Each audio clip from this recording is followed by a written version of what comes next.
ನಮ್ಮ ಕಾನೂನು ವ್ಯವಸ್ಥೆ ಸರಿ ಇಲ್ಲದೆ ಇರೋ ಕಾರಣದಲ್ಲಿ ಹೆಣ್ಮಕ್ಳು ಗಂಡಸ ಹತ್ರ ಅಂದರೆ ಗಂಡನ ಹತ್ರ ಬಾಳ್ತಾ ಇಲ್ಲ.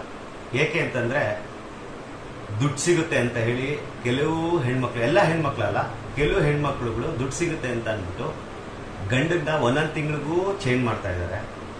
ಒಂದೊಂದು ತಿಂಗಳಲ್ಲಿ ಚೇಂಜ್ ಮಾಡಿ ತಿರ್ಗಾ ಇನ್ನೊಂದು ತಿಂಗಳಲ್ಲಿ ಇನ್ನೊಬ್ಬನ ಹತ್ರ ದುಡ್ಡಿಸ್ಕೊಳೋದು, ಇನ್ನೊಬ್ಬರ ಹತ್ರ ದುಡ್ಡಿಸ್ಕೊಳ್ಳೋದು, ಈ ಥರ ಆಗಿದೆ. ಯಾಕಂದರೆ ನಾನೊಂದು ಸಿಂಪಲ್ ಉದಾಹರಣೆ ಹೇಳ್ತೀನಿ.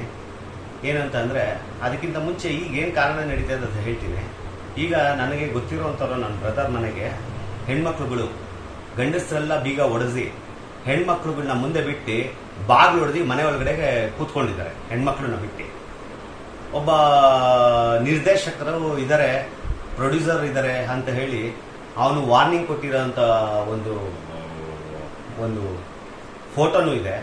ಆಮೇಲೆ ಹೆಣ್ಮಕ್ಳುಗಳು ಬಾಗ್ಲೆಲ್ಲ ಹೊಡೆದು, ಕ್ಯಾಮ್ಲ ಹೊಡೆದು, ಟಿವಿ ಹೊಡೆದು, ಎಲ್ಲ ಹೊಡೆದು, ಟಿವಿ ಎಲ್ಲ ಸಾರಿ ಗ್ಲಾಸ್ ಹೊಡೆದು ಎಲ್ಲ ಮಾಡಿ ಒಳಗಡೆ ನುಗ್ಗಿದ್ದಾರೆ.